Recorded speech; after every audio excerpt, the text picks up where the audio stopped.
누가복음 23장 16절에서 26절 그를 십자가에 못 박으소서. 누가복음 23장 13절에서 26절 말씀이고요. 21절 말씀 같이 읽을 말씀 21절 말씀 같이 읽겠습니다. 그들이 소리를 지르며 이르되 그를 십자가에 못 박으소서. 그를 십자가에 못 박으소서. 그를 십자가에 못 박으소서. 소리를 지르면서 이제 외친 말이 이제 이겁니다. 이제 빌라도한테 요구를 하는 거죠. 그가 십자가에 못 박히게 하소서 이 말인데 이제 험장역의 능동태로 번역을 했어요. 똑같습니다. 그를 십자가에 못 박으소서. 잠깐 기도하고 시작합니다. 위대한 유골과인 주 하나님 감사합니다. 하나님께서 은혜하고 복을 주셔서 이 시간도 주의 말씀이 은혜롭고 권리고 영감 있게 잘 선포될 들어주시고 듣는 모든 분들도 믿음으로 말씀을 받아서 마음의 보고에 쌓아둘 수 있도록 해주시옵소서. 전능자주 하나님, 살아계신 하나님의 말씀이 권리 있게 역사해 주시길 간구합니다. 전능자 하나님, 또 위로부터 비가 쏟아지는 것처럼 또 햇빛이 내리는 것처럼 그렇게 저희 마음에 이 말씀의 씨앗이 임했을 때 그것이 다 그렇게 자라나고 싹이 트고 우미 났고 또 열매를 맺는 그런 말씀들이 되도록 인도하여 주시옵소서. 아버지 하나님께서 이 기록해 주신 모든 말씀들이 하나님의 숨을 불어넣은 말씀들입니다. 아버지 하나님, 그 말씀들이 정말 저희 속에서 효력있고 권리 있게 일하길 원합니다. 도와주십시오. 감사드리며 주의 성기도합니다. 아멘. 아멘. 예. 오늘 공부할 본문은 재판정에서 있었던 그 유대 민중들의 요구로 그를 십자가에 못 박으소서, 십자가에 못 박으소서입니다. 이 장면은 성경에서 심판자 하나님께서 죄인들을 정죄하고 심판하시는 것이 아니라 도리어 이 죄인들인 사람이 하나님을 심판하는 장면입니다. 예, 하나님이 사람을 심판한다. 그게 심판자 하나님인데 죄인도 하나님을 심판한다 이거예요. 그게 어떻게 가능하냐 이거예요. 그게 여기 한번 있었습니다. 죄인이 하나님을 심판한다. 죄인이 하나님을 죽인다 이거예요. 참 하나님이신 그분을 죽이는 아주 놀라운 장면입니다. 하나님의 진노의 손에 떨어진 죄인들이 받는 심판이 아니라 분노한 죄인들의 손에 떨어진 하나님이 받는 심판입니다. 죄인들의 손에 하나님이 떨어졌어요. 죄인들의 손에 떨어진 하나님이 받는 심판. 심판자께서 심판석에 서서 죄인들의 판결을 받고 있습니다. 이것은 성경을 떠나서 역사상 가장 이상한 장면입니다. 하나님께서 죄인들의 손에 넘겨졌습니다. 하나님께서 죄인들의 재판을 받고 판결을 받았습니다. 마땅히 죽어야 할 죄인들이 생명이신 주님을 죽입니다. 유대 대제사장과 사내들인 공회 장로들은 의로우신 그분을 사형으로 정죄하고 판결했습니다. 그들은 이미 그 자체의 법으로 사형수로 정죄한 예수님을 로마의 총독이었던 빌라도에게 보내 재판을 받게 했습니다. 유대법이 아니라 로마법에 따라서 심판해달라는 겁니다. 뭐 어쩔 수 없었던 그 당시에 사정상 어쩔 수 없었던 겁니다. 속국이었기 때문에. 유대인들이 예수님을 사형에 해당한다고 고소한 제목은 세 가지였습니다. 첫째가 이자가 민족을 그릇되게 하고, 둘째 카이사르에게 공세되는 걸 금하며, 셋째 스스로 그리스도 곧 왕이라고 한다는 것이다. 이 세 가지 제목으로 고소했는데 유대법에 따르면 이제 카이사르에 공세되는 걸 금하는 걸 애국자죠. 유대법에 따르면, 유대 민족주의 정서에 따르면 로마에 세금 안 내자 세금 거부 운동하는 거 같아요. 납세 거부는 뭐죠? 애국자죠. 그리고 뭐 그리스도 왕이라 한다. 이건 종교적 문제고요. 예. 이자가 민족을 그릇되게 하게 하고, 이제 물론 이제 이게 그리스도가 아니면 이제 당연히 거짓 예언자니까 사형되게 되고요. 근데 대제사장이나 서기관들에게 예수님은 단지 사이비 종교의 교주였고 거짓 예언자, 거짓 메시아였고 백성들을 속이는 자였습니다.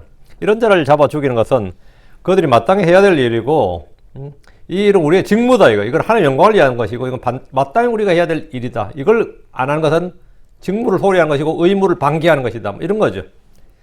유대인들을 가장 자극한 것은 예수님께서 그리스도 곧 왕이라고 한다는 겁니다. 스스로 자칭 그리스도 곧 왕이라고 한다는 것. 이게 제일 큰 문제였습니다. 그들은 빌라도를 자극할 만한 제목으로 세금 문제와 자칭 왕이라고 한다고 고소했습니다. 유대 회중들은 그분을 죽이기로 결정을 했고, 이 목적을 관철하기 위해서 빌라도를 강하게 압박을 했습니다. 빌라도는 예수님께 간단하게 단도직입적으로 물었습니다. 내가 유대인들의 왕이냐. 이렇게. 신문이 이게 답니다. 내가 유대인들의 왕이냐. 빌라도 이 질문에 주님께서는 내가 그렇게 말하는도다 이렇게 하심으로써 친히 유대인들의 왕이심을 선포했습니다. 예수님은 대제사장에게 이제부터는 사람의 아들이 하나님의 권능의 오른편에 앉으리라 이렇게 하심으로써 그분 자신이 사람의 아들이시고 그리스도시고 하나님의 아들이심을 선포했습니다. 대제사장 주님께 그러면 내가 하나님의 아들이냐, 다시 이제 재차하기라는 거죠. 그러면 네가 그렇게 말하는데 그러면 내가 하나님의 아들이냐 이래 물었을 때 주님은 내가 그라고 너희가 말하느니라 이렇게 하심으로 그분 자신의 신은 정체성을 정확히 모든 사람에게 공개적으로 선포했습니다. 이 사실이 유대인들에게 사형에 당하는 죄였지만 로마 사람들에게는 그냥 유대인들의 종교 문제에 불과했습니다. 이에 빌라도는 바로 그분에 대해서 무죄를 선언했습니다. 누가복음 23장 4절에 난 이 사람에서 아무 잘못도 찾지 못하였노라. 난 이 사람에서 아무 잘못도 찾지 못하노라. 재판 오래 끌 것도 없었습니다. 바로 끝났습니다. 빌라도는 더 이상 물어볼 필요도 없었고 뭐 더 이상 증인이나 증거를 필요하거나 뭐 들어볼 필요도 없었습니다. 단번에 그분의 무죄를 알았고 그분에게 아무 잘못도 없다고 회중들에게 선포했습니다. 그러나 백성들 중에 빌라도의 판결에 수긍하고 판결이 저렇게 나서니까 우리는 법원의 판결을 존중한다. 총독의 판결을 존중합니다. 사법부의 권위는 존중돼야 된다. 뭐 이런 사람은 아무도 없었습니다. 아무도 빌라도의 판결에 동의하거나 수긍하지 않았습니다. 부패한 법원 뭐 이런 식이지. 부패한 정치가 결합한 아주 뭐 못된 법원 뭐 이런 거였지. 아무도 빌라도의 판결에 지당하시고 현명하신 판결입니다. 이런 사람은 아무도 없었다 이 말입니다. 예.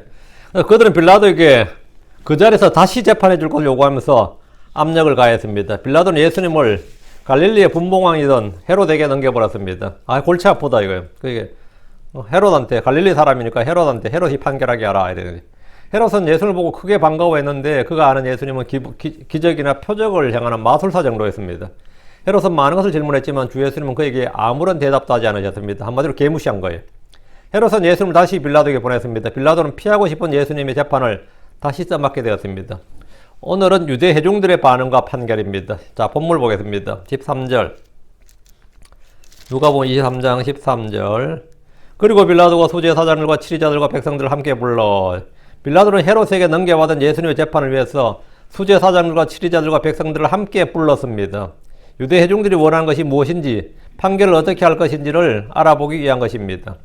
빌라도는 법적인 문제보다는 정치인으로서 이 문제를 다루고자 했습니다. 법적으로는 이미 해결 끝난 거고요. 법적으로는 무죄야. 근데 지금 이 문제는 사법의 정치화라 그러죠. 이건 지금 사법적인 문제가 아니라 정치적인 문제가 되어버린 거죠. 그분이 무죄인 것을 알았고 이미 죄가 없다는 판결을 내린 적이 있습니다. 그럼에도 이 재판은 하루도 지나지 않았어. 하루 이틀이 아니고, 그럼 다음에, 재심은 다음에 하자가 아니라 그 시간 재판이 다시 열린 겁니다. 이런 재판은 없는 거지, 사실. 예를 들어서 1심, 2심, 2심, 3팀 하면 1심에서 2심으로 재판관을 바꾸고 또 새로운 증거와 증인을 찾아가지고 또 다음에 기일을 열어서 재판하고 뭐 이런 거잖아요. 다음에 하고. 그럼 마지막 최종은 누구죠? 로마의 시저한테 가는 거죠. 당시 네로가 황제였으니까 네로한테 가는 거지. 사도 바울도 네로한테 마지막에 총독한테 재판받다 바울이 안 되겠다 싶어가지고 한 게 뭐예요? 카이사르에게 항소하나이다 였어요. 나는 카이사르에게 항소하나이다. 총독이 항소한 걸 내가 어떻게 재판해? 그럼 거기서 끝나는 거예요, 재판은. 그리고 그냥 로마로 보내는 거죠. 예수님께서도 나도 카이사르에게 항소하나이다 해버리면 여기서 빌라도는 재판 끝이에요. 이 재판은 더 이상 대제사장이 뭐라고 하든 소용이 없어. 근데 카이사르에게 항소하나이다 해버리면 그냥 로마로 가는 거예요, 예수님이 그냥. 배 타고 로마로 가야 되는 거지. 여기서 재판 더 할 것도 없어요. 그냥 묶어놨다가 6월절 끝나면 그냥 로마로 보내. 이렇게 돼야 된다, 정상이. 그게 재심이에요. 근데 이 재판은 어떻게 된 건지 그 자리에서 그냥 바로 재심이 시작된 거예요. 바로, 재심이 시작된 하루가 아니죠. 몇 시간 만에 그냥 재판 이런 거죠. 희한한 재판이었습니다. 14절. 그들에게 말하길 너희가 이 사람을 내게로 데려와 백성을 뒤엎는 자라 하였도다. 이에 보라, 내가 너희 앞에서 그를 조사하였을 때 너희가 그를 고소하는 그 일들에 대하여 내가 이 사람에서 아무 잘못도 찾지 못하였노라. 지금 빌라도가 지금 두 번째 무죄를 선고했어요. 여기 아주 중요한 말이에요. 이에 보라, 내가 너희 앞에서 그를 조사하였을 때 빌라도는 그냥 즉결 심판인 한 것이 아니라 예수님을 조사를 했다 이거예요. 나도 이 총독으로서 들을 거 다 듣고 정보가 다 있다 이거예요. 이 사람에 대한 정보를 나도 다 갖고 있고 이 사람이 언행인의 행실, 이 사람이 평소에 죄를 짓고 다니는지 아닌지는 나도 다 이미 충분히 파악하고 있었다 이거예요. 너희들이 고소한 내용이 사실과 부합하는지 난 알고 있다. 나는 내가 너희 앞에서 그를 조사하였을 때 그러니까 빌라도는 재판정의 판결자로서 먼저 고소 내용을 말했습니다. 너희가 이 사람을 내게로 데려와 백성을 뒤엎는 자라 하였도다. 이 말은 뭐예요? 백성을 뒤엎는 자라 하였도다.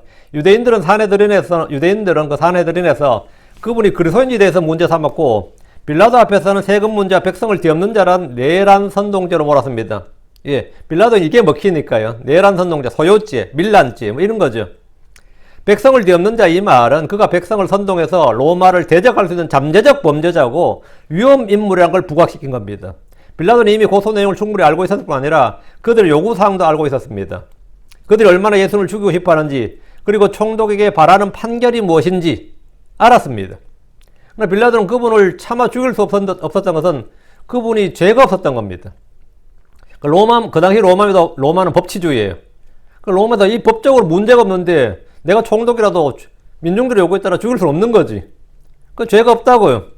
유대인들은 그분을 데려와서 내란죄, 선동죄, 소요죄, 반역죄, 잠재적 위험 인물 등 다양한 제목으로 고소했지만 실제 조사해보면 아무것도 증명된 것이 없고 사실로 밝혀진 것도 없는 그냥 가짜뉴스에 기반한 언론 플레이였습니다. 이거 뭐죠? 국민정서법이었다고. 그 당시 이건 법이 문제가 아니라 국민정서법에 기반한 판결이었단 말이죠. 우리나라도 예전에 생각해보세요. 한국 국민이 유달리 감정에 약합니다. 그 선동에 약해요. 이 대한민국에서 제가 제일 크게, 이제 제 세대에 제일 크게 이제 뭐 할 때는, 고등학교 때 60항쟁이라 해서 6월 10일 막, 헌, 철폐, 개헌하자 해가지고 난리 쳐가지고 엄청난 시위가 있었습니다. 그때 80년대. 그때 이제 우리가 386 해야 되는데, 그러니까 그때가 엄청나게 데모가 맨날 데모였고, 결국은 어쨌든, 직선제로 바꿨죠.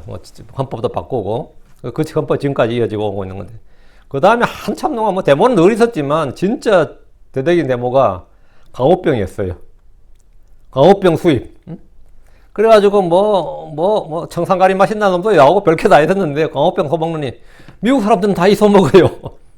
미국의 소는 미국 사람이 95%를 소비합니다. 그 미국 사람들은 한국처럼 반찬으로 먹는 게 아니라 주식으로 먹어요, 여기는. 그런데 미국 사람들 가만히 있는데 한국 사람은 그거 가지고 난리를 친 거예요. 그러니까 미국은 기가 찰 노릇이지. 우린 절대 수입 못한다 그러고 막 그랬던 거예요. 그 미국산 쇠고기 수입 결정에 그때 이제 이명박 씨가 대통령 되자마자 수입 결정을 한 건데, 언론들과 온 국민이 일어나서 광우병 소 수입을 하며 정권 퇴진을 외쳤는데, 그때 미 대사가 러시아 대사하던 사람이 한국으로 온 사람이에요. 와가지고, 야, 한국 사람 과학을 좀 알아야 된다. 이 말 한마디 했다 또 뒤집어졌어요. 우리를 지금 과학을 모른다고 한 거냐, 뭐 이래가지고. 아니, 과학적 사실과 팩트가 전혀 없는데 뭔 소리 하냐. 이제 이렇게 한 건데. 온 국민에서 광우병 소 수입을 하며 정권 퇴진을 외치고 대통령을 죽여야 된다 그러고 말이죠. 연예인들 동원되고 유모차 가지고 나오고, 지금 그 사람들 다 지금 뭐 하는지 몰라. 생각해. 그 사람들 다 지금 다 그 사람들 지금 마트 가서 잘 먹고 있습니다. 마트 가서 잘 사 먹고 있어요. 그때 그 시위 했던 사람들, 자기가 소고기 해가지고, 소고기 가게 한 사람도 있어요. 그 어떤 연예인은. 근데 거기 호주산도 아니더만, 미국산 수입 소고기 가게도만 보니까, 그 사람 엄청나게 앞장서서 반대한 사람이거든요. 그리고 수백만이 광장에 모여서 청와대로 진격을 했어요. 그때 정말 무섭긴 무서웠어요. 진짜 온 국민이 그렇게 미칠 수가 없더라고. 온 국민이 미쳤는데, 그때는 사법이 필요 없습니다. 검찰도 판사도 다 필요 없어요. 그때는 그냥 민중의 요구가 뭔가가 중요하지.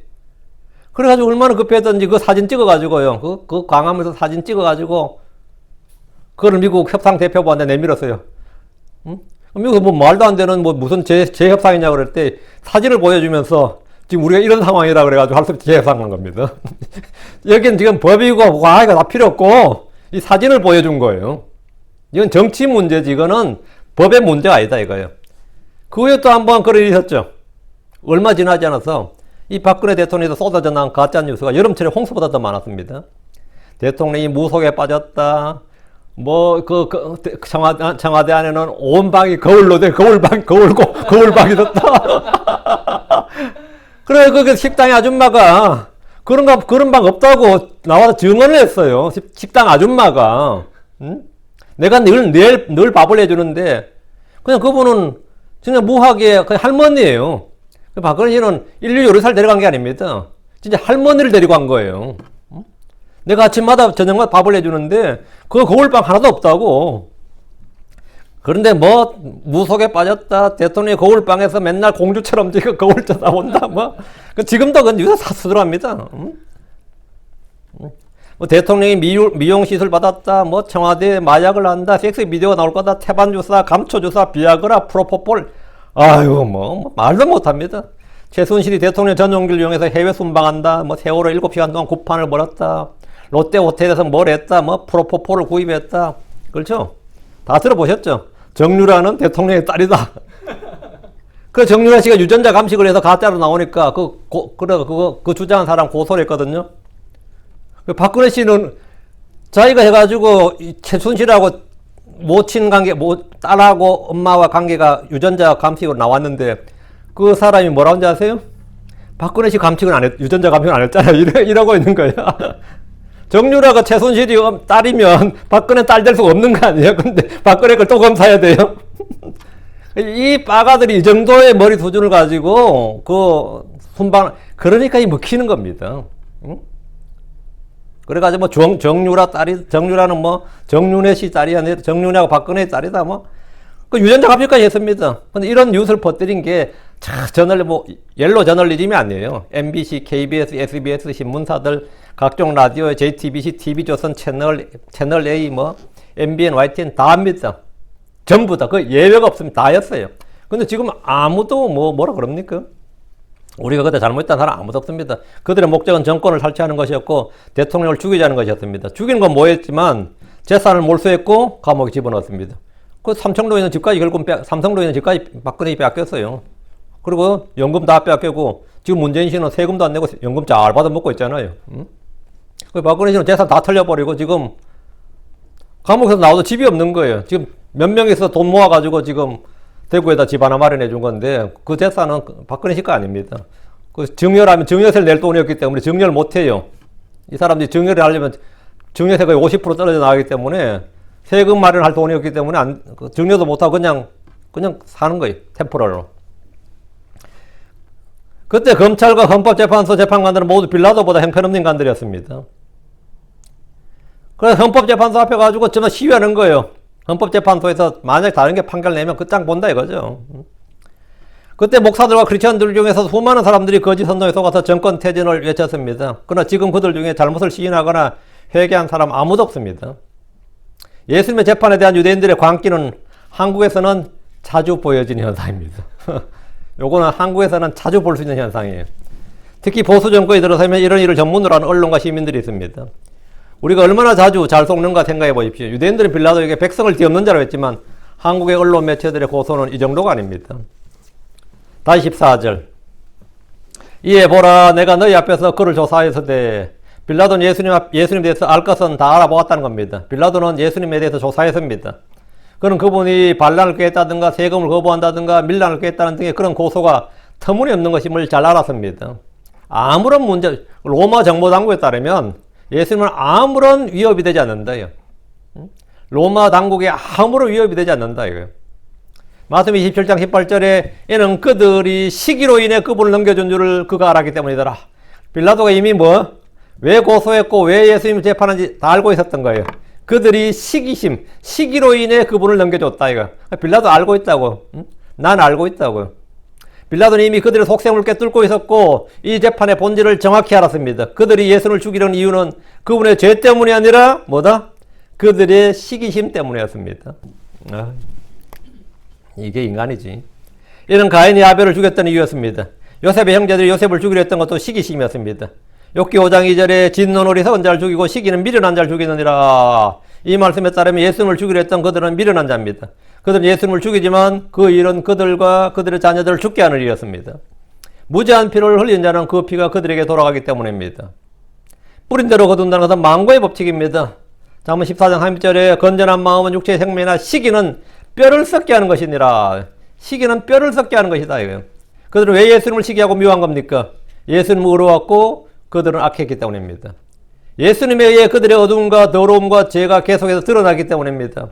그들은 세상에 속하였고 예수님은 세상에 속하지 않았기 때문입니다. 악을 행하는 자는 빛을 미워하고 빛으로 나오지 않기 때문입니다. 믿지 않는 유대인들이 사도 바울을 죽이려 했던 것도 시기심이었습니다. 사도행전 17장 5절에 그러나 믿지 아니한 유대인들은 시기심에 찼어 천박한 어떤 불량배들을 데려다가 물을 지어 온도실 소란하게 하고 야손의 집을 습격하여 그들을 백성에게 끌어내려 하였으나 이보면 믿지 않은 유대인들이 시기심에 찼어. 시기심에 찼어. 예수님을 죽일 때도 시기심에 찼어. 바울을 재판에 넘길 때도 시기심에 찼다. 그걸 죽이려고 했던 겁니다. 다시 14절. 시기심과 미움의 열매가 살인입니다. 너희가 그를 고소하는 그 일들에 대하여 내가 이 사람에 대해서 아무 잘못도 찾지 못하였느니라. 유대인들이 주님을 고소하는 그 일들은 크게 세 가지였습니다.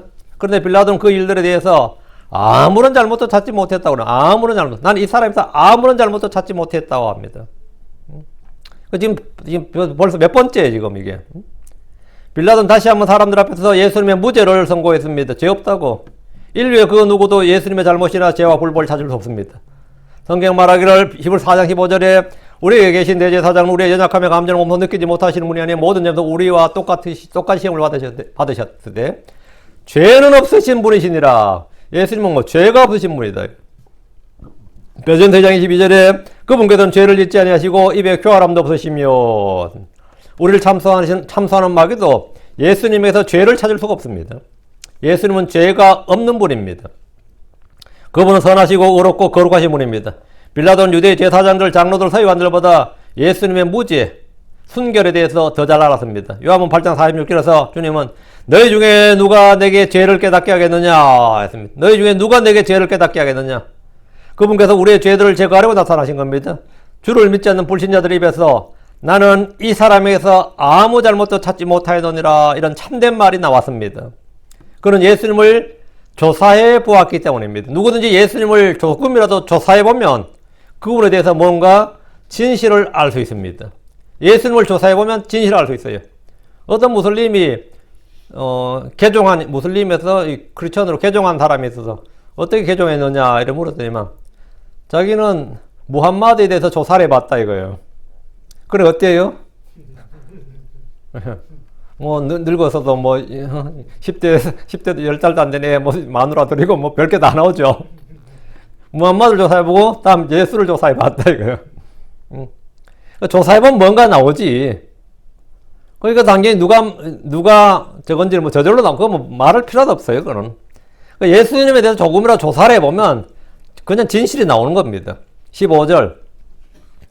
그 다음 아니라 헤롯도 아직 찾지 못하였노라. 이는 내가 너희를 헤롯에게 보내었음이니라. 이에 보라 그는 죽음을 당할 만한 일을 행한 것이 없느니라. 내가 헤롯에게 보냈다 이거. 그건 뭐 그것도 아는 거죠. 응? 그래가지고 죽음을 당할 일이 없다며. 응? 없다는 거예요. 자, 아니라 이 말은 빌라도의 강한 부정입니다. 노라는 말이 처음에 나오죠. 노 이 말이 이제 no 다음에 yet Herod 이렇게 나오니까 이 no란 단어가 지금 우리 발성에 번역이 안 됐는데 no 이 말은 없다, 없느니라, 아니라 이 말입니다. 강한 부정이 먼저 딱 나오고 한글 성경들은 이제 이 단어를 빼버렸는데 왜 뺐는지 모르겠어요.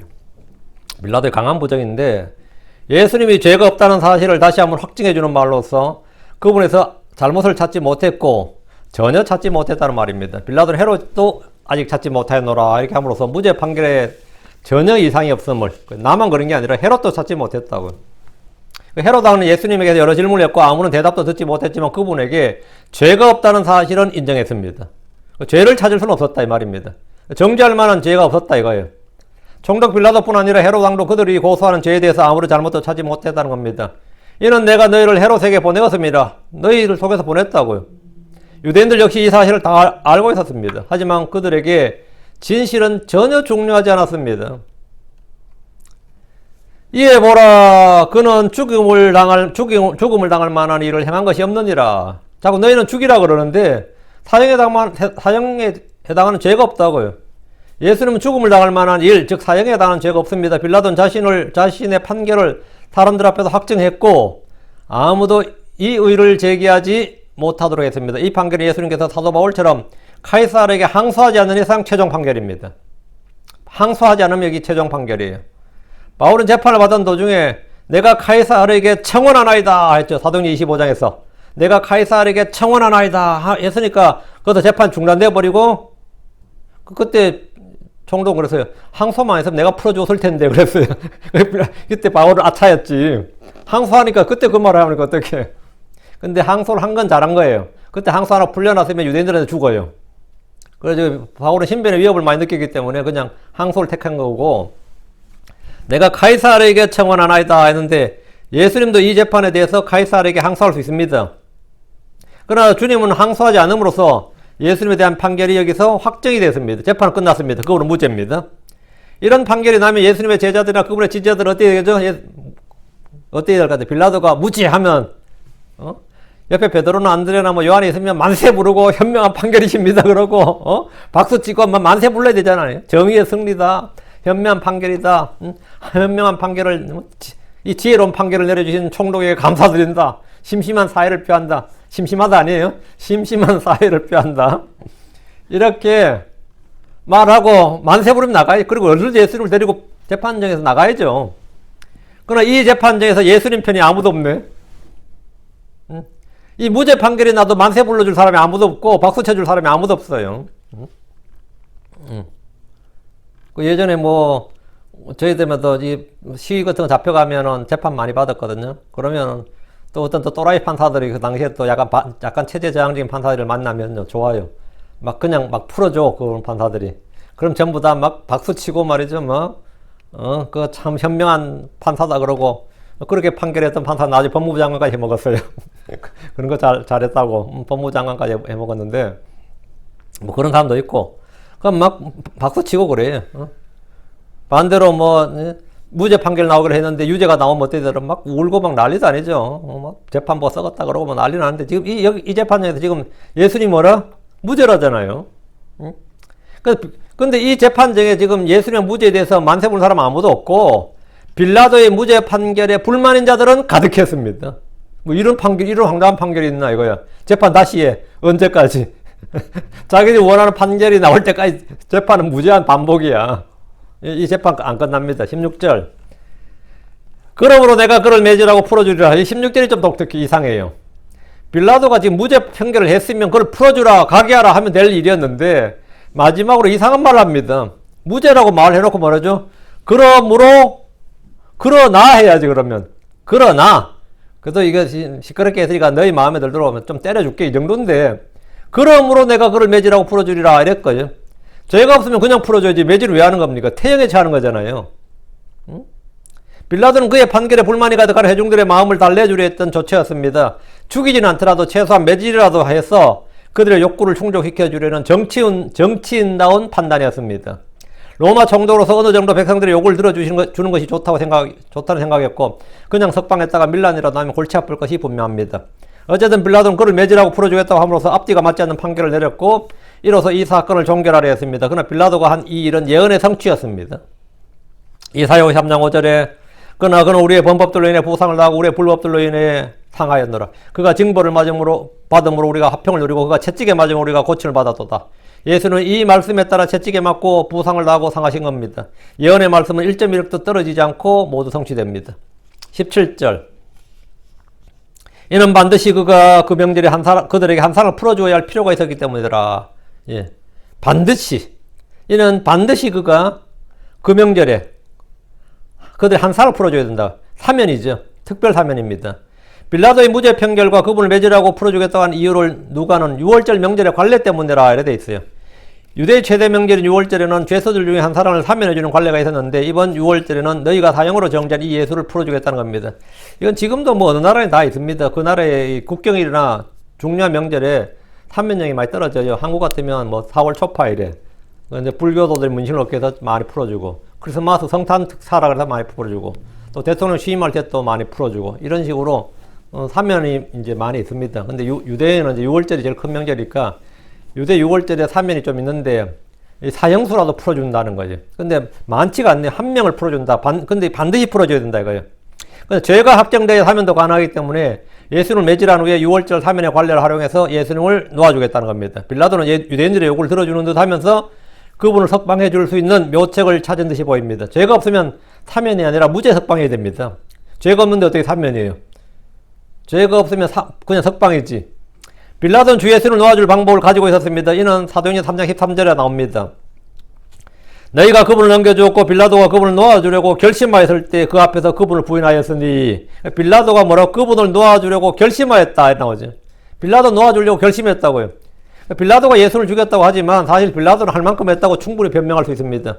나는 그때 진짜 할 만큼 했다. 최선을 다했다. 그렇죠? 그의 잘못이라면 하나님보다 사람을 더 두려워했다는 것이고 자신이 내린 결론을 판결을 끝까지 밀어붙이지 못한 거죠. 판결하고 그냥 재판에 나가버리면 돼요. 난 끝났어 하고 나가버리면 되는데 그냥 계속 서 있다가 결국은 뭐 이렇게 된 거죠. 누구든지 사람을 두려워하면 올무에 걸립니다. 18절 이에 그들이 모두 일제히 소리를 지르며 말하기를 이 사람을 없애버리소서 그리고 바라바를 우리에게 풀어주소서. 빌라도가 그분을 매질하고 풀어주겠다는 말은 유대인들의 감정과 분위기 여론을 전혀 알지 못하는 발언이었습니다. 참 순진한 발언이었죠. 당시 유대에도 지금의 한국처럼 국민정서법, 국민감정법이라는 법이 작동했습니다. 한국 사회의 최상위법이 뭐죠? 헌법 위에 국민정서법이라 그래요. 헌법 위에 정서법이라 그래요. 유대에서도 모세율법 위에 국민정서법이 있었습니다. 빌라도는 법에 따라 무죄를 선언했지만 지금 여론은 그를 죽여야 한다는 것이었기 때문에 금방 반응이 터져 나왔습니다. 무죄 선언에 반응이 나왔어요. 격렬한 반응이 나왔어요. 이 사람을 없애버리소서. 유대인들은 예수를 매질하고 풀어줄 것이 아니라 죽이라고 했습니다. 6월절 관례대로 죄수한 사람을 풀어줘야 된다면 바라바를 우리에게 풀어주소서 이랬습니다. 예수가 아니라 바라바다. 우리의 선택은 누구다? 바라바다. 이거. 우리가 원한 사람을 풀어달라는 거예요. 우리가 원한 사람 누구다? 바라바다. 이거예요. 사람들의 선택, 국민의 절대적 지지와 적을 받는 이 국민의 그 집단지성이 망조가 될 때가 많은 거죠. 우리의 선택은 뭐다? 바라바였다 이거죠. 바라바는 유명한 죄수였습니다. 그들은 의로운 예수님 대신에 살인자였고 강도였던 바라바를 선택했습니다. 이게 사람이에요. 이게 사람이에요. 마태복음 27장 17절에 너희는 내가 누구를 너희에게 놓아주기 원하느냐? 바라바냐? 그리스도라는 예수냐? 대놓고 물었어요. 이거는 뭐 에덴에서 생명나무냐 선악과 나무냐 이거 똑같은 겁니다. 엘리야가 갈멜산에서 하나님이냐 바알이냐 이거 같은 거예요. 선택하라고. 누구냐? 여호사도 이런 질문을 했고요. 하나님이냐 아니면 저 강제편에 있던 너희 조상들이 섬기던 신이냐 아니면 가나안 땅에 있는 신들이냐 이날 너희가 택하라 이거예요. 빌라도도 어이가 없죠. 바라바를 우리에게 풀어주소서 하니까 너희는 내가 누구를 너희에게 놓아주기 원하냐? 바라바냐? 그리스도라는 예수냐? 강도 바라바냐? 그리스도라고 하는 예수냐? 누굴 택할 것 같아요? 이거는 오늘 성도들로 마찬가지입니다. 바울이냐? 가룟유다냐? 그럼 여러분 누굴 목사로 못할 것 같아요? 이 교회 투표를 하면 누구를 목사로? 유다가 현실적으로 좀 낫지 않나? 이런 식이란 말이죠. 선택이라는 게 그래요. 유대인들은 죄가 없는 예수님은 죽기를 바랐고 살인자였던 바라바는 살기를 원했습니다. 바라바를 두고는 인권을 외치고 사형제 폐지를 외칠 사람들이었지만 예수님에 대해서는 반드시 처단하자 죽이자고 했습니다. 바라바를 죽이자 그러면 그래도 사람을 살려놔야지. 사람이 사람 죽이면 되냐. 이게 뭐죠? 사형제 폐지 운동이. 사형제 폐지하자는 사람들 대부분 특징이 뭡니까? 중범죄자들 죽이지 말라는 거예요. 근데 멀쩡한 놈들은 뭐라고 죽이자 하잖아요. 죄 없는 놈은 죽이자 그래. 참 희한하죠. 바라바가 강도였다고요. 요한복음 18장 40절에 이 사람이 아니라 바라바인이다. 바라바 이상하네. 바라바인이다. 이제 바라바는 강도였더라. 당시 예수님과 바라바 둘 중 하나를 예루살렘 시장이나 유대의 총리로 만약 선출한다면, 수표를 뽑는다면 누가 당선되겠습니까? 유대인들이 유대 시장을 뽑는데 예수님이 1번, 바라바 2번 하면 일찍 들은다 예수님 찍고 일찍 들은다 바라바 찍으면 어느 게 나을 것 같아요? 반대로 바라바 1번으로 예수님 2번으로 하면 바라바 당선되는 거죠. 바라바 당연히 당선됩니다. 한국에서 내가 제일 놀라운 투표가 뭔지 아세요? 백범 김구냐 이승만이냐였어요. 우남 이승만이냐 백범 김구냐. 그때 한국 국민들이 이승만을 택했다는 거예요. 생각을 해봐요. 서당 훈장 선생님한테 학문을 배운 정부인 사람하고 조지 워싱턴 때부터 프린턴 다 거친 이 박사고 누굴 선택할 것 같아요? 여러분 생각에 그때 잘만 했으면 진짜 백번 김구가 선택됐으면 완전히 진짜 바라바 선택한 꼴이죠. 이 사람은 살인자였다고요, 사실은. 그러면 안 되나? 예.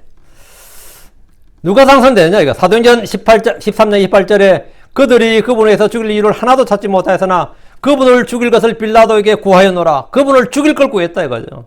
19절. 그는 그 도시에서 일어난 어떤 폭동과 살인으로 인해 감옥에 갇힌 자였더라. 요한복음에 따르면 바라바는 강도였다고 나옵니다. 마가복음에 따르면 그는 폭동을 일으킨 자고 폭동 중에 살인을 저지른 살인자였다. 이렇게 분명히 나와요. 마가복음 15장 7절에 거기에 바라바라는 자가 있었는데 그는 자기와 함께 폭동을 일으킨 자들과 더불어 결박되었더라. 그가 폭동 중에 살인을 저질렀더라. 이걸 요즘 말로 뭐라 그러죠? 테러리스트죠. 테러리스트죠. 폭동을 일으키고 다음에 먼저 살인했잖아요. 그게 테러리스트죠. 성경의 기록은 매우 간결하지만 이것이 주님이 사람을 보시는 관점, 평가, 리포트, 보고서, 레코드, 기록입니다. 바라바는 어떤 이유로 폭동을 일으켰고 유대에서 유명한 사람이었고 백성들이 이번 6월절에 사면되기를 바라는 사람이었습니다. 오사마 빈 라덴은 무슬림들이 나름 존경하는 사람이지만 그는 테러리스트입니다. 백범 김구 선생은 민족운동자고 독립투사고 많은 사람의 존경을 받지만 냉정하게 말하면 그분 역시 살인자입니다. 살인자입니다. 사람들을 암살하는 방식으로 독립운동을 했다는 것에 저는 전혀 존경할 수 없지만 그분은 여전히 한국 사람들 특히 크리스천들에게 존경을 많이 받고 있습니다. 백범 김구도 크리스천이에요. 국밥 늦게 나온다고 사람 죽인 사람이 백범 김구야. 자기보다 국밥을 시켰는데 다른 사람이 먼저 받는다고 해가지고. 근데 이제 백범 일지에는 그 기록이 나올 수밖에 없죠. 백범이 자기가 자서전이니까. 근데 자기가 명성황후 시해범으로 의심해서 죽였다고 그렇게 나와요. 그래서 자기가 어떻게 그 사람, 어느 여관에서 어떤 사람, 밥 먹는 사람이 명성황후 시해범인 줄 어떻게 알아. 근데 그런 식으로 이제 자기 미화를 한 거지, 그거는. 근데 그래서 백범이 아무리 크리스천이어도 그건 솔직히 못 쓴 장면이 살인 장면에 대해서는 전부 약간 그런 식으로 나와요. 자기가 일본군 앞잡이라서 죽였다는 식으로 이제, 그래도 죽이면 안 되지. 그래서 죽이면 안 되지만 그런 식으로 죽였다고 나오는데, 좀 황당하죠. 어쨌든 이제 그 후의 삶은 조국을 살았죠. 근데 어쨌든 존경을 받아요. 바라바도 그런 부류하고 비슷하다고 보면 됩니다. 오사마 빈 라덴이나 백범 김구 까라고 하면 됩니다. 그럼 민족도 누굴 원하겠어요? 예수님이 아니라 바라바를 원하는 거죠. 그러니까 당연히 집회에도 예수님 넣겠어요? 바라바 넣겠어? 집회에 만약에 넣는다면 도안에 민족주의자, 독립투사 이렇게 애국자로 인정받을 수 있습니다. 마가복음 15장 7절에 그가 폭동 중에 살인을 저질렀더라. 누가는 바라바를 그 도시에서 일어난 어떤 폭동과 살인으로 감옥에 gat힌 자라고 말합니다. 그는 율법에 따르면 사형입니다. 율법에 따르면 사형이, 유대법에 따라서 사형이고 로마법에 따라서 사형이. 로마법에 따라도 사형이 당연하고, 그럼에도 유대인들은 뭘 원했다? 그의 석방을 원했습니다. 살인자를 더 원하는 세상이라면 이미 그 세상 미친 세상이고 삐뚤어진 세대입니다. 20절. 그러므로 빌라도가 예수를 풀어주길 원하여 그들이 다시 말하였더라. 유대인들의 이상한 요구에 빌라도는 다시 한번 말했습니다. 총독의 입장에서 폭동의 주범이후 살인자인 빌라도를 석방한다는 것은 1급 테러 분자를 풀어주는 것이나 똑같습니다. 로마 총독 입장에서는. 그렇죠? 빌라도는 당연히 예수를 풀어주길 원했습니다. 빌라도 입장에서는 당연히 예수를 풀어주길 원했어요. 그러므로 20절에 그러므로 빌라도가 예수를 풀어주길 원하여 했어요. 그는 예수를 죽이는 것에 동의하지 않았습니다. 백성들의 요구는 사실과 진실에 근거한 것도 아니고 법리에 따른 것도 아니었습니다. 증거나 증인에 따른 재판도 아니었습니다. 그냥 무조건 죽이라는 겁니다. 우리 지금 열받는다 무조건 죽이라 이거예요. 죄는 증거와 팩트에 따라 정해지는 것이지 여론조사로 정해지는 것이 아니다. 이게 우리나라 법무부 장관이 한 말입니다. 국회에서 어떤 국회의원이 법무부 장관 불러다가 국민 여러분 지금 이런데 아십니까? 그러고 답해보세요. 그러니까 그 법무부 장관이 똑똑하더만 아주. 의원님, 죄는 증거와 팩트에 따라 정해지는 것이지 여론조사에 따라 정해지는 건 아닙니다. 이 한마디로 끝나버렸어. 죄는 증거와 팩트에 따라 정해지는 것이지 여론조사로 정하는 거 아닙니다. 그 기본인데 그 질문한 사람도 서울대 총학생회장 출신이에요. 제가 알아, 김민석이라고. 근데 그 또라이 같은 질문 하더라고. 근데 아주 답을 기가 막히게 하더만. 이 기본적인 상식이 통하는 법치라는 게 뭐냐 이거예요. 법에 따른 통치. 법에 따른 뭐라고? 죄는 증거와 팩트에 따라 정해지는 것이다 이거예요. 여론조사로 정하는 거 아닙니다. 빌라도는 백성들의 마음을 진정시키고 설득해야 되는 어려운 숙제가 주어졌습니다. 이건 뭐 갈 일이죠? 그건 정치인의 몫이에요. 지금은 죄의 유무나 경중이 중요한 것이 아닙니다. 무죄란 주장도 아무 소용없습니다. 일단 흥분한 백성들의 감정을 추스려야 됩니다. 지금 이들의 마음은 시기심과 미움으로 인해서 그들의 앞이 마귀를 따라 살인 충동이 넘쳤습니다. 이 6월절 아침부터 이게 뭔 꼴이에요? 살인 충동이 지금 넘쳐요. 오늘은 피를 봐야 되는 날이야. 21절. 그러나 그들이 소리를 지르며 말하기를 그를 십자가에 못 박으소서, 그를 십자가에 못 박으소서. 빌라도는 지금 무슨 말을 해도 전혀 통하지 않는 상황입니다. 빌라도는 유대인들이 예수님이 아닌 바라바를 요구할 줄은 상상도 하지 못했을 겁니다. 빌라도는 난처한 상황에 놓였습니다. 백성들은 소리를 지르며 말했습니다. 그를 십자가에 못 박으소서, 그를 십자가에 못 박으소서. 십자가에 못 박히게 하소서 이 말이에요. 돌로 치자는 것도 아니고 칼로 목을 베라는 것도 아니고 교수형에 처하자는 것도 아니고 뭐예요?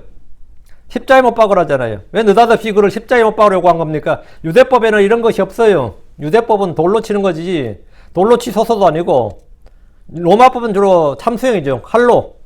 그런데 십자가에 못 박으라고 요구를 하는 거예요. 독처 사형 방법까지, 그냥 죽이소서가 아니라 사형 방법까지 요구를 하는 거예요, 백성들이.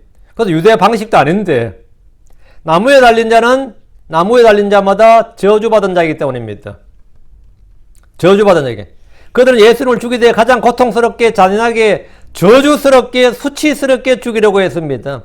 유대인들의 율법에 따라 나무에 달린 자는 저주받은 자라는 사실을 알고 있었기 때문에 그분을 십자가에 못 박아 죽임으로써 하나님의 저주를 받아 죽는 그런 죽음을 원했습니다. 이 역시 성경의 예언대로입니다.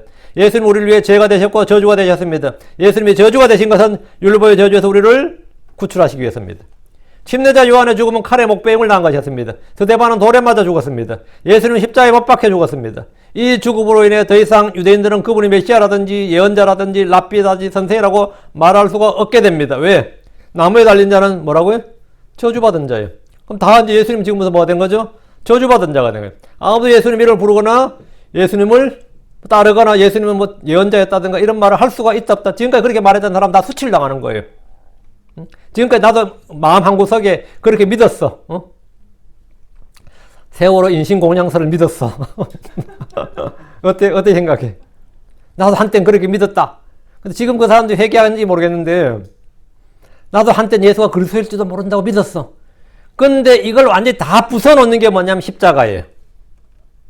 그냥 죽으면 뭐 죽고 나서도 예수님을 따르는 사람도 있을 수도 있고 그 사람보다 위대한 사람이었다고 죽은 후에도 오히려 더 순교자로 영웅화시킬 수 있는데, 그걸 완전히 일거에 다 없애버릴 수 있는 방법, 완전히 깨끗하게 없애는 방법이 뭐냐면 십자가에 죽이는 거예요. 십자가에 못 박혀서 죽었다 그러면 그건 끝이야. 그건 유대사에서는 최소한 끝이에요. 유대사에서는 십자가에 못 박혀 죽은 사람을 충항하지 않습니다. 왜? 십자가에 못 박힌 자는 뭐다? 예, 나무에 달린 자는 저주받은 자예요. 하나님의 저주받은 자예요.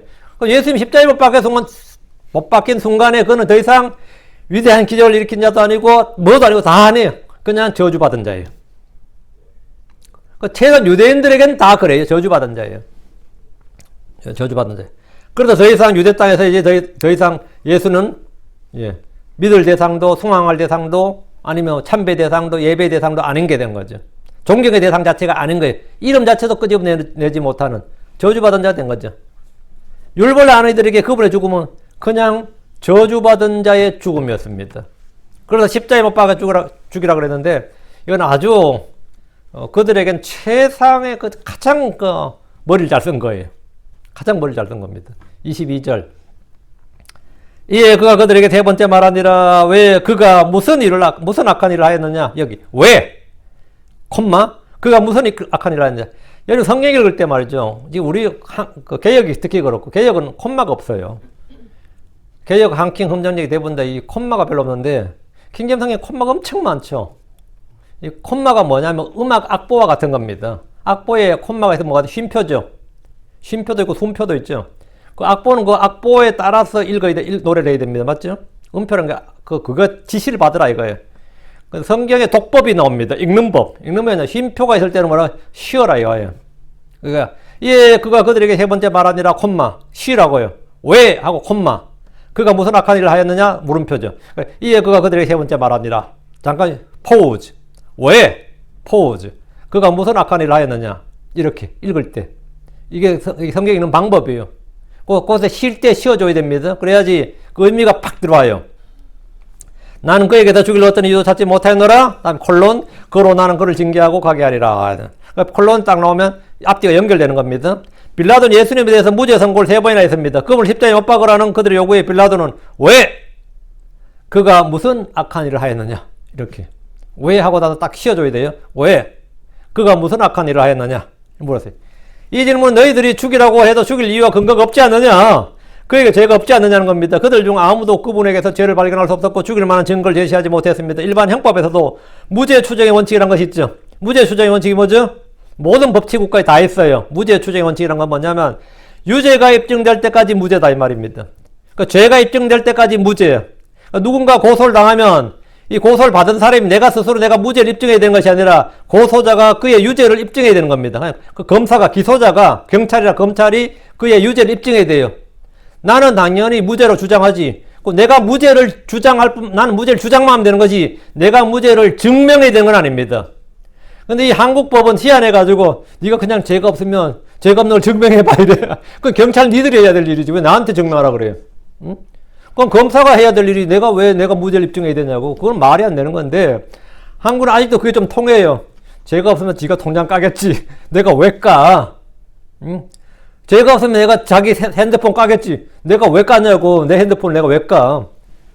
그거는 무죄 추정의 원칙에 따라서 나는 무죄를 입증해야 되는 게 아닙니다. 네가 나의 유죄를 입증해야 되는 거지. 나는 무조건 가만히 있으면 그게 무죄인 거예요. 유죄가 입증될 때까지 무죄야. 그게 무죄 추정의 원칙인데 한국은 기본적으로 유죄 추정의 원칙이야.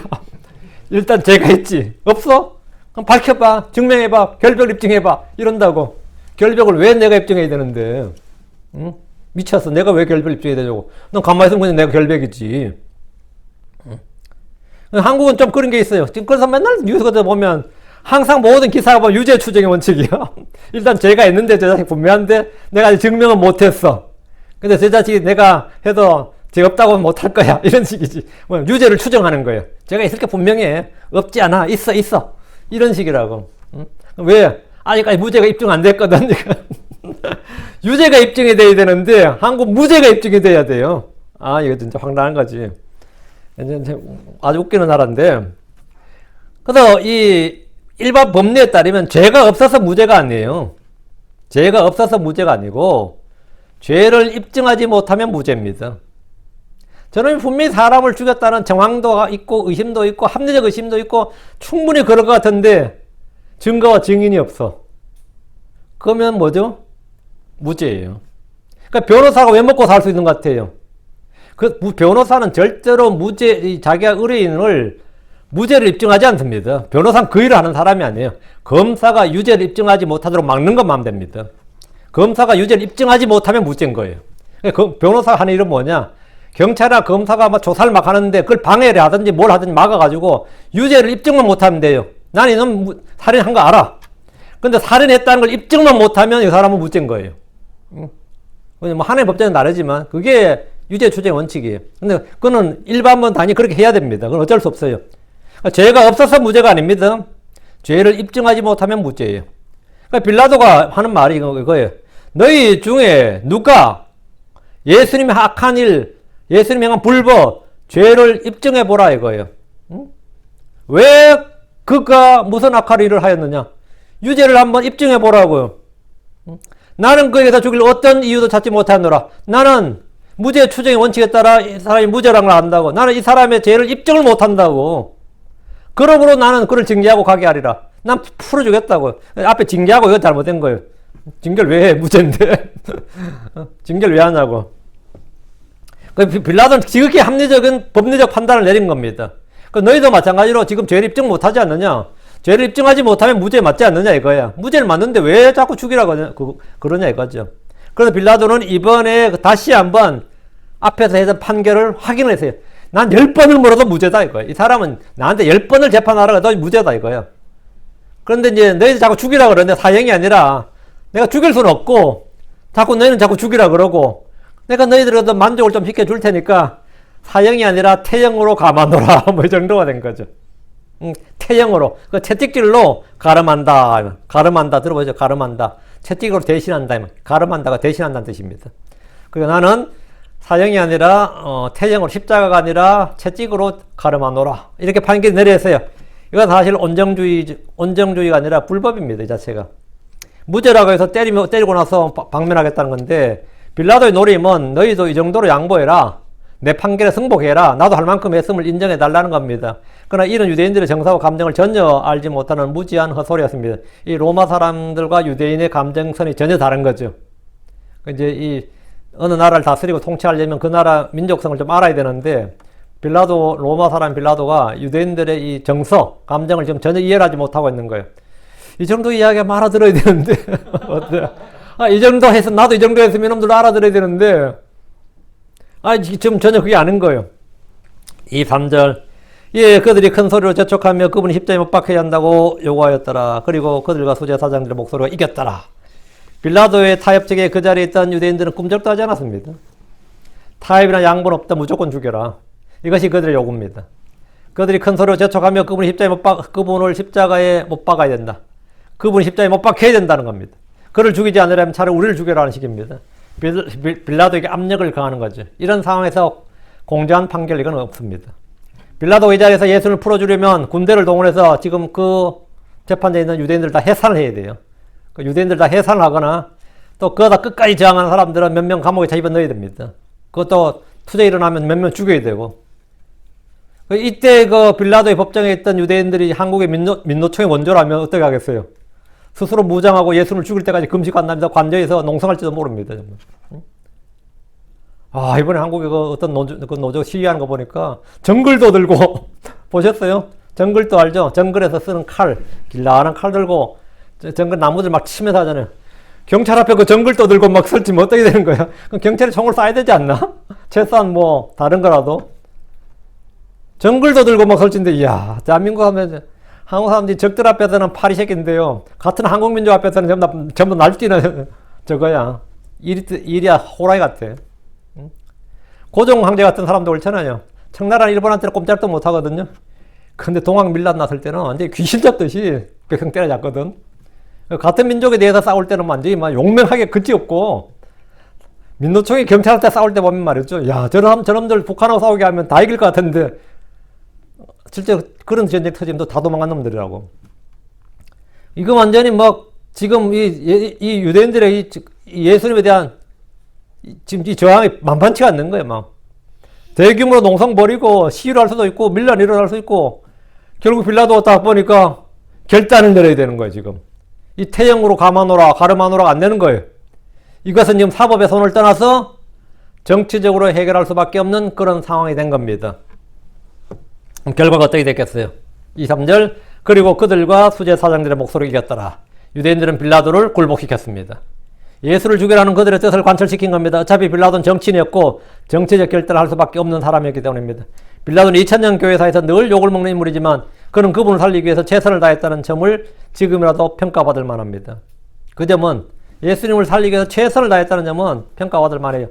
근데 지금도 우리가 이제 사도신경에 올 때 우리가 사도신경 안 해오지만 본디오 빌라도 앞에서 고난을 받았어 하는데 본디오 빌라도가 참 왜 자꾸 내 이름은 넣는 거야? 그러겠지. 빌라도 억울하지. 난 정말 최선을 다했다고. 근데 그때 그렇게 안 하면 나 죽일 상황인데, 밀란 나서 나 죽일 상황이고 내가 정치적 행명이 끝날 판국인데 어떡해. 그래서 결국 굴복했어요. 그래서 인류 최대의 사건 최고 인물을 재판한 재판장으로서 최악의 판결을 내린 어리석은 자가 되고 말았습니다. 여러분, 판사들의 최고 영예가 뭔지 아세요? 자기 평생 판사 생활하면서 정치면 사회면 신문을 장식할 만한 최고의 사건 하나를 맡아서 판결을 내리는 거예요. 전에 일본 판사 일본계 미국 이토라는 사람이 오제이 심슨 판사였거든요. 오제이 심슨 판사인데 그 사람이 발음 일본계 판사였어요. 이토였어요. 근데 제가 우리 집에 찾아 판사가 하나 있어서 이야기하는데 그 사람이 일본계더라고. 근데 내가 이토의 친구라더라고. 연세가 많은 할아버지인데 내가 이토의 친구래. 나 딱 무슨 말인지 알겠더라고. 이토 판사는 오제이 심슨 판결한 게 평생에 뭐야? 자자산손에 그거는 자기가 이걸 판결한 판사다 이거예요. 근데 그 친구까지도 하는 말이 뭐야? 이토의 친구라는 거야. 한편 어이가 없지만 판사들의 최고, 검사도 마찬가지, 최고의 사건을 한번 해결하는 게 뭐죠? 가문의 영광이야. 근데 빌라도는 누굴 재판한 거야? 예수를 재판했어요. 이건 정말 이때 명재판했으면 솔로몬의 재판은 저리 가라예요. 빌라도는 자자손손 칭송을 받는 거지. 응? 현명한 군주 아니고 현명한 총독에 뭐 하나님 내리신 총독이니 뭐 별의별 칭송을 다 받을 겁니다. 크리스천들에게 2000년 역사에. 응? 안 그러겠어요? 진짜 별의별 칭송을 다 받을 거라고. 근데 이 재판 한번 잘못해가지고 완전히 뭐 욕이란 욕은 다 먹고 있는 인류 최고의 재판정, 최고의 판사가 될 수 있던, 최고의 그 판결을 내릴 수 있던, 그런데 최악의 판결을 내릴 의선자가 되고 말았습니다. 24절. 예, 빌라도가 그들이 요구한 대로 되도록 선고했더라. 요구대로 선고해줬다. 너희들이 원하는 대로 선고해준다 이거예요. 빌라도는 이전에 내린 3번의 판결을 뒤집고 그들이 원하는 판결을 선고했습니다. 그것은 바로 예수님을 십자가형에 처하노라 이거예요. 빌라도는 유대법에 따라 또는 로마법에 따라 선고한 것이 아닙니다. 양심에 따라 선고한 것도 증거와 증인을 바탕으로 드러난 진실에 따라 선고한 것도 아닙니다. 그는 사람들이 원하는 것, 요구하는 것을 따라 선고했습니다. 이로써 예수님의 재판이 끝이 났습니다. 그럼 보통 형집행은 한참 뒤에 이루어집니다. 전시 상황이나 뭐 기타 특수한 경우 즉결 처분이나 집행이 있지만 평상시에 사형소들은 최소 몇 주에서 몇 달, 몇 년이 지난 뒤에 형을 집행합니다. 뭐 가족들도 만나게 하고 인생을 정리할 시간을 주죠. 사형은 판결 내린 다음에도 최소 몇 주 동안 가족이나 친지들도 만나게 하고 뭐 유언도 하게 하고 인생을 정리할 거 정리하고 이제 며칠 날 판결하노라 뭐 참 집행하노라 이게 보통 그래요. 어떤 사람들은 뭐 판결 받고도 예전에 한국에서 사형제도 지금 한국 사형제도 사실 없어요. 실질적 사형 폐지 국가라고 해요. 법에는 있는데 집행은 안 하죠. 사형 판결을 그냥 하는 게 아닙니다. 판결 한번 하려면 법무부 장관의 사인이 들어가야 돼요. 법무부 장관이 사인을 해야 되는데 법무부 장관이 사인을 안 해버리면 영원히 그거는 안 되는 거죠. 사형 집행이 안 되는 거거든요. 그러니까 미국 같은 경우는 주지사의 사인이 들어가야 되고 뭐 캘리포니아 같은 경우는 거의 사형수가 없는 거죠. 사형이 없지요. 사실 폐지된 거지. 근데 예수님의 이 사형 집행은 방금 판결 내리고 바로 집행이야. 직결 처분이라고. 직결 처분. 이 전시 상태도 아닌데 예수님 재판이 끝났어요. 그 지금 집행하라는 거예요. 그 예수님 형이 선고되자마자 바로 그날 최소한 뭐 지금 6월절 오늘 6월절 저 끝나고 무교절 일주일에 있고 다음에 이제 조용할 때 한 열흘 뒤에 집행하지 뭐 이렇게 할 수 있잖아요. 보통 평소 같으면 정상적이면. 근데 그냥 바로 오늘 지금 바로 집행해 이래 된 겁니다. 예수님 그날 바로 죽었어요.